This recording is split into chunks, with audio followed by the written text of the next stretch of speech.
마지막입니다. 예. 위치 속성에 대해서 얘기를 해볼 건데요. 조금 머리가 아파요. 그러니까 잘 듣는 게 좋을 것 같고요. 앞서서 이제 저희가 평소 마주해야 하는 좌표계는 이 왼쪽 그린 것 같죠? X축, Y축이 있어요.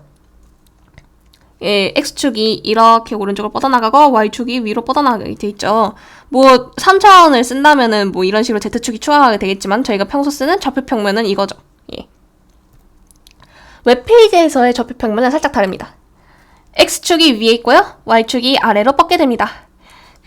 그래서 이 왼쪽 위가 0점, 기준점이 되고요. X, Y는 오른쪽 아래로 내려가게 됩니다. 그 이유는 스크롤이 늘어나는 방향 때문이에요. 이제 스크롤이 밑으로 늘어나잖아요? 위로 늘어나지 않고. 가운데에서 페이지가 시작된다는 것도 조금 우스꽝스러운 일이잖아요? 그래서 웹페이지에서 좌표계는 이렇게 된다. 이거부터 알고 들어가시면 편할 것 같습니다. 좌표를 어떻게 설정하는가? 먼저 좌표의 기준을 설정해야 됩니다. 이거를 포지션 명령어로 실행을 해요. 종류가 많습니다. 뭐 fixed, static, relative, absolute 뭐 이런 게 있는데요. 이거를 이제부터 차근차근 설명해 드릴게요. 가장 먼저 fixed입니다.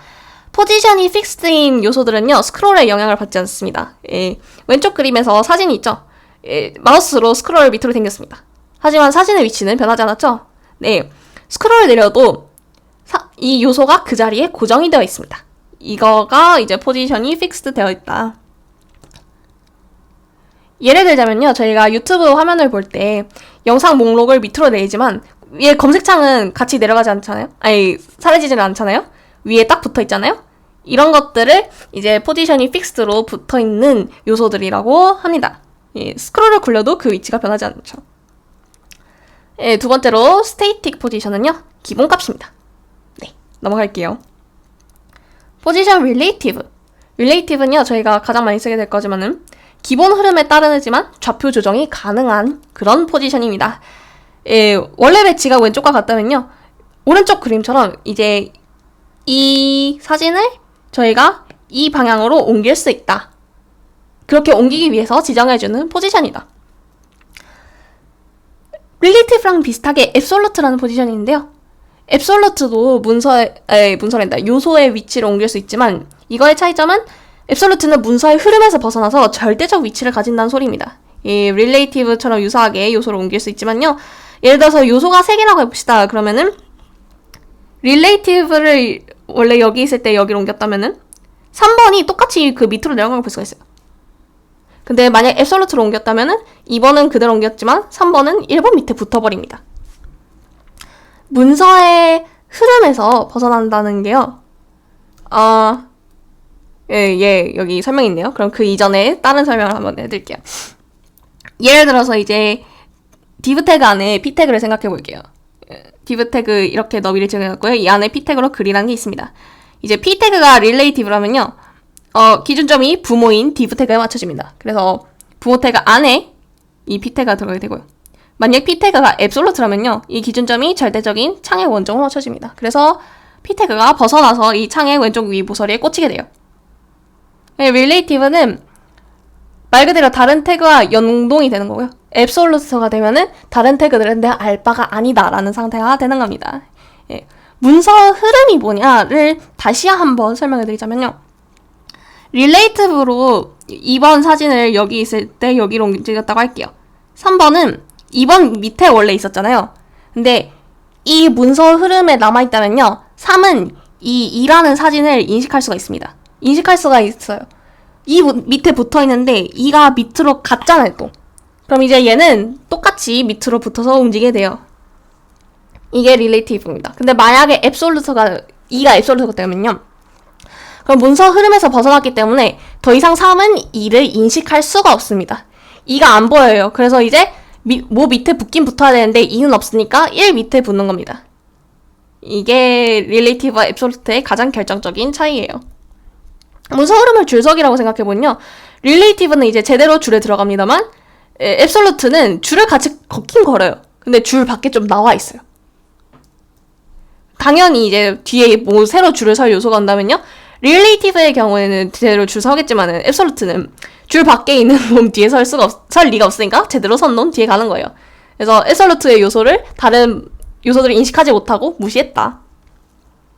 픽스드랑 뭐가 다르냐? 픽스드는 문서 흐름에 있긴 있는데요. 그 줄이 앞으로 걸어간다. 예를 들어서 뭐 롤러코스터 대기줄이 점점 앞으로 가는데 얘는 안 움직여요. 그냥 퍼즐로 자고 있습니다. 그래서 문서 흐름에 있긴 있지만 줄이 어떻게 움직이든 얘 알 바가 아닌 거죠.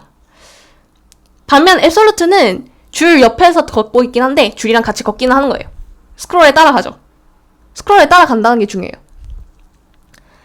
이 줄 옆에 은근히 서 있는 거를 저희가 공중에 떴다라고 표현을 합니다. 공중에 떴는데 왜 공중에 안 그리고 옆으로 그렸냐 하면 나중에 알려드릴 거예요. 공중에 뜬 요소들끼리는 또 서로를 인식할 수가 있어요. 보통의 요소들은 공중에 뜬 요소를 생각하지만요. 그래서 이 공중에 떴다를 또 float라는 명령어로 설정이 가능하지만은 제가 이거는 후술할 이유로 다루지를 않을 겁니다. 요소끼리 겹칠 때 이거를 생각해 볼까요? float는 잠깐 옆으로 밀어두고 요소끼리 겹치면은 한쪽이 위로 오기 마련입니다. 근데 이 겹치는 순서를 저희가 바꾸고 싶다면 어떡할까요? 저희가 예전에 뭐 이런 거 했었잖아요. 나무 블록을 쌓았는데 위에서 봤을 때 정사각형이 되더라. 이런 거 기억하시죠? 그래서 티가 안 나지만 요소끼리도 위아래가 존재합니다. 요소끼리도 위아래가 존재하지만요. 저희는 이 윗면에서 보는 모습만 웹페이지로 보기 때문에 평면적으로 느껴지는 거예요. Z-인덱스라는 명령어가 있어요. 이제 Z-인덱스는 좌표 평면에 XYZ 축 할 때 Z축을 지정하게 됩니다. 티는 안 나지만 이제 요소한테도 Z 좌표값이 있다는 거예요. 이 Z 좌표값이 클수록 요소가 더 위에 오게 된다는 거죠. 예, 위로 뻗는 Z축이 있는 거고요. 이 Z-인덱스를 지정할 수 있는 숫자의 크기에는 상한이 없어요. 실제로도 이제 맨 위에 있어야 하는 요소면 저희가 99999 이런 거 적용하고요. 이 위에 올라가는 제한이 없다. 결론적으로 이제 저희가 요소의 포지션을 지정할 때는 X, Y, Z축을 모두 생각해야 돼요. 플로트를 설명하지 않겠다는 이유가 이제 플로트를 또 생각하게 된다면요. 저희가 굉장히 많은 축을 생각해야 돼요. 요소가 많아지면 이 겹치는 게 왜 이렇게 겹치지? 왜 얘가 여기 붙어있지? 이거 생각하기가 너무 어려운 거예요. 예, 진짜 머리가 깨져나가요. 그래서 자세히 안 파고들도록 하겠습니다. 왜냐하면은 자세히 파고들고 싶어도 제가 그걸 설명해드릴 여력이 되지 않아요. 예, 그래서 플로트에 관해서는 그냥 이게 있다 정도만 알아두시면 됩니다. 그래서 이제 이 포지션을 어떻게 움직일지를 지정하는 법을 알아보도록 할게요. 가장 먼저 이제 포지션 릴레이티브를 예시로 설명해 드릴게요. 예, 릴레이티브를 가장 많이 쓰니까요. 저희 스테이틱이 있었잖아요. 근데 스테이틱이면은 그 요소를 움직일 수가 없습니다. 그래서 요소를 움직이려면 무조건 릴레이티브 아니면 앱솔루트 아니면 픽스드라는 포지션을 먼저 설정을 해주셔야 돼요. 탑, 레프트, 버텀, 라이트 이렇게 네 가지 명령어를 밑에 더 써줄 수가 있습니다. 이거는요. 위에서 14픽셀, 왼쪽에서 10픽셀, 밑에서 5픽셀, 오른쪽에서 8픽셀 가라는 소리입니다. 그래서 이제 이거를 합산해보면요. 위쪽에서 14픽셀 같고 왼쪽에서 10픽셀, 밑쪽에서 5픽셀, 오른쪽에서 8픽셀을 갔으니까 최종적으로 오른쪽에서 2픽셀, 아래쪽에서 9픽셀에 위치하게 됩니다. 네, 이거 은근히 좀 헷갈리니까요. 조금 많이 써보시면은 괜찮을 것 같아요. 이제 추가로 div 태그가 뭔지 좀 이해 못하시는 그 부원들이 있어갖고 추가로 설명을 했었죠? 모임 때. 예. div 태그는 보통 이제 문단별로 감싸는 역할을 하지만요. 만약 div 태그 자체에도 사이즈가 있다면 어떨까요? div 태그 width랑 height를 지정을 해주면요. 네모 모양으로 저희 눈에 보이는 거예요. 그래서 이제 div 태그를 활용하면 저희가 도형을 만들 수 있다는 그런 강점이 있는 겁니다. 네, 이 문제도 이제 모임 할 때 했던 거니까 영상이라서 패스를 할게요. 예. 보너스로 이제 텍스트를 꾸미는 방법에 대해서 또 알려드리겠습니다. 저희가 H1 태그, P 태그 이런 글씨 태그들을 넣을 때 폰트가 구리다는 생각 좀 들잖아요. 예, 언제까지고 그 맑은 곳, 굴림 뭐 이런 것만 쓸 거예요. 저희 폰트를 좀 바꿔야 될 거 아닙니까? 당연히 바꿀 수 있습니다. 폰트 다시 패밀리에는 CSS 코드가 있어요. 예, 글꼴을 바꿀 수 있는데요. 단 이제 지원이 되는 폰트여야 합니다. 저희 갖고 있는 폰트여야지 적용이 돼요. 이제 폰트 패밀리는요. 그 폰트 이름을 여러 개 쓸 수가 있는데 저는 2개를 썼지만 잠깐만.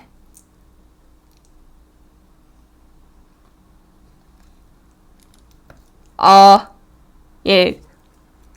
좀, 이거 설명을 잘못했는데요. 폰트는 여러 개를 쓸 수가 있습니다. 저는 2개를 썼지만 이제, 쓸 수 있는 개수에는 제한이 없어요. 이제 첫 번째, 두 번째, 뭐 세 번째, 어쩌고. 글꼴 유형이 있단 거 아니고요. 세리프도 폰트예요. 네. 그래서, 바꿀 폰트가 이렇게 쭉 지정이 되는데, 이 순서는 예비 그런 거예요. 노토센스로 지정을 하라고 했잖아요. 근데 만약 컴퓨터에 노토센스라는 폰트가 없다면 세리프라는 폰트를 지정해라. 이 소리예요. 세리프라는 폰트도 없으면 그 뒤에 이제 세 번째 폰트를 지정해라. 이런 식으로 이 폰트가 없으면 이거, 이것도 없으면 이거. 그런 식으로 쭉 목록이 흘러가는 거고요. 노토센스 이거 예시로 든 거는요. 기본으로 있는 폰트는 아닙니다. 그래서 기본으로 있는 폰트부터 좀 설명을 해드리자면 5개 먼저 소개를 해드릴게요. 세리프는 명조고, 센스 세리프는 고딕, 모노스페이스는 폭과 간격이 일정한 폰트, 판타지는 화려한 폰트, 그리고 커시브는 필기체 폰트입니다. 이게 기본적으로 제공하는 폰트입니다. 폰트의 크기와 굵기를 조정하는 법은요, 이제 폰트 다시 사이즈. 이 15픽셀 하면은 글자 크기를 15픽셀로 하겠다는 거고요. 폰트 웨이트가 이제 굵기를 지정하는 건데, 100부터 900까지 숫자를 쓸 수가 있어요. 근데 100단위를 쓰셔야 돼요. 150 이런 거 없어요. 그냥 100, 200, 300, 400 이런 식으로 쭉 올라가면서 지정을 해줄 수가 있는데, 숫자가 커질수록 굵어지고요, 작아질수록 얇아집니다. 그 이외에도 폰트 웨이트, 볼드, 폰트 웨이트, 노멀 이런 식으로 쓸 수가 있는데, 각각 이제 700, 400 이런 숫자들이고요. 세 번째로 이제 텍스트 정렬은 텍스트 얼라인이라는 단어랜다. 그 명령어로 사용을 합니다. 레프트, 센터, 라이트, 저스티파이라는 4가지가 있는데요. 그 레프트 센터는 레프트 센터 라이트는 생각하듯이 이제 왼쪽 정렬, 가운데 정렬, 오른쪽 정렬 이거고요. justify는 왜 저희 워드 쓸 때 이런 기호들 있잖아요. 이게 왼쪽 정렬, 이게 가운데 정렬, 이게 오른쪽 정렬이면 이제 문단에 꽉 맞춘다 이거 있잖아요. 이게 justify입니다. 예. 그 밖에 꾸미기로 이제 텍스트 다시 데코레이션을 쓸 수가 있는데 4가지만 소개해드릴게요. none, line through, overline, underline 해서 각각 이런 식으로 선이 그어지게 됩니다. 별로 쓸 일은 없으니까 넘어갈게요. 행간과 자간, 이제 letter spacing과 line height라는 명령어로 사용을 합니다. 노멀이라 적용에 기본값을 적용하고요. 폰트 있잖아요. 아까 얘기해드렸다시피 이제 기본으로 제공하는 폰트에도 좀 한계가 있잖아요. 이런 거 말고 이제 내가 폰트를 직접 갖고 와서 쓰고 싶다 하면 이제 웹 폰트라는 게 있습니다. 웹 폰트는 폰트를 인터넷에서 불러요. 그래서 사용자의 기계에 폰트가 없더라도 적용이 가능한 거죠. 예를 들자면요. 저희가 예전에 뭐 PPT에 내가 원하는 폰트를 집어넣었는데 학교에서 발표할 때 학교 컴퓨터에 그 폰트가 없어갖고 글자가 깨지는 현상 뭐 그런 거 있죠. 그거랑 비슷하게 이제 웹 폰트가 아니라 내 컴퓨터에 있는 폰트 그렇게 설정을 하면요. 다른 사람이 웹페이지 열었을 때 그 사람 컴퓨터에도 똑같은 폰트가 있을지는 모르는 일이잖아요. 그래서 보통 웹 폰트를 사용합니다. 인터넷에서 불러온 거예요. 인터넷에서 불러오기 때문에 기기에 폰트가 있든 없든 정상적으로 폰트를 적용할 수가 있습니다. 이 웹 폰트는 어떻게 적용을 하냐? 대표적인 웹 폰트 사이트로 구글 폰트가 있어요. 폰트.google.com에 들어가보면요. 굉장히 많은 폰트 종류가 있어요. 이제 1530 패밀리라고 되어 있죠. 지금 아마 조금 더 늘어나 있을 건데요. 이것 중에서 이제 저희가 원하는 폰트를 선택을 하는 겁니다. 원하는 폰트를 골라서 밑으로 스크롤하면은 이런 식으로 스타일들이 보여요. 이렇게 틴 100, 이탈릭, 라이트 300 뭐 이런 거 있는데요. 얇은 거, 굵은 거 이제 각각 따로 갖고 와서 이제 적용을 해줘야 돼요. 그래서 내가 쓸 것만 플러스를 눌러서 장바구니에 담아주는 거예요. 장바구니라고 해야 되나? 네, 아무튼 담아줘요. 그럼 이제 오른쪽에 이 팝업창 이런 게 뜨거든요. 그래서 밑으로 스크롤하면요, 이제 Use on the Web이라는 부분이 있어요. 링크를 선택해 주시고요. 여기 안에 있는 부분을 그대로 복사합니다. 저희가 수정할 필요 없이 그대로 복사해서 헤드 태그 안에 가장 위에다 넣어주면 끝나고요. 이후 똑같이 폰트 패밀리는 글꼴 이런 식으로 웹 폰트를 적용할 수가 있게 됩니다. 그리고 이제 웹 폰트 중에 아이콘 폰트라는 게 있어요. 아이콘 폰트는요, 말 그대로 아이콘인데요. 폰트로 취급할 수 있는 아이콘입니다. 그래서 여기 보이는 여러 가지 아이콘들 보이시죠? 이런 아이콘들을 폰트 형식으로 삽입이 가능한 거예요. 이제 아이콘 폰트의 장점은 사이즈와 색깔을 폰트 설정하듯이 설정할 수 있다. 그런 장점들이 있으니까요. 흥미가 있으면은 따로 찾아와서 사용해 보시는 걸 권장해드립니다. 네, 추가로 이제 요소들을 정렬을 하고 싶다 하면 이제 플렉스박스라는 게 있어요. 이건 이제 추가로 덤으로 설명해 드린 거기 때문에 영상에서도 그냥 가볍게 넘어가고자 합니다. 가장 처음으로 컨테이너를 지정을 해야 돼요. 요소를 감싸는 컨테이너.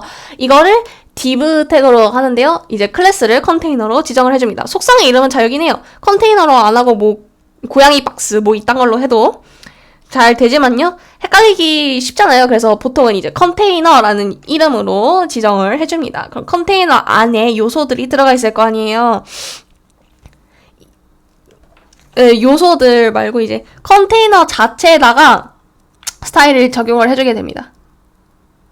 그럼 이제 이 안에 있는 명령어대로 실행을 하면은 이 오른쪽 그림처럼 생겼을 거예요. 플렉스박스를 어떻게 사용하냐? 가장 먼저 display라는 명령어가 있는데 이거를 플렉스로 지정을 해줄 거예요. 자식 요소들을 정렬하기 위해서는 필수인 명령어고요.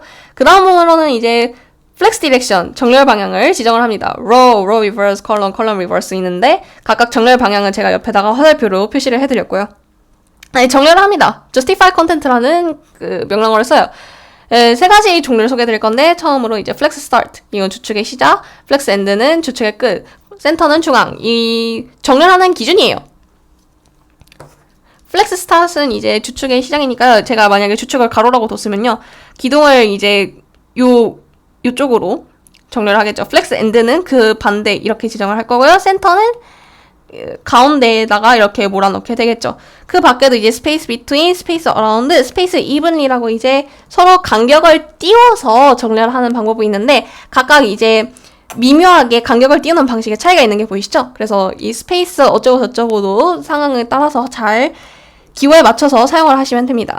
그리고 이제 주축이 아닌 방향으로 정렬을 하려면요. 주축인 방향은 justify content고 주축이 아닌 방향은 align items라는 명령어로 사용을 하는데 이제 stretch, flex start, flex end, center라는 그런 종류가 있어요. 각각 이제 오른쪽에 그림 그려놓은 것처럼 사용을 하시면 됩니다. 네, 플렉스박스 같은 경우에는요. 활용하기 조금 까다로워요.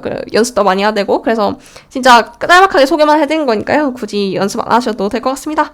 네, 그럼 이제 이걸로 CSS에 대한 설명도 어느 정도 끝마친 것 같아요. 그러면 이제 저희 자바스크립트 배우는 것만 남았고요. 그 이후로 빨리 프로젝트 완성해서 전일제에 제출할 수 있을 것 같습니다. 네, 이걸로 끝입니다.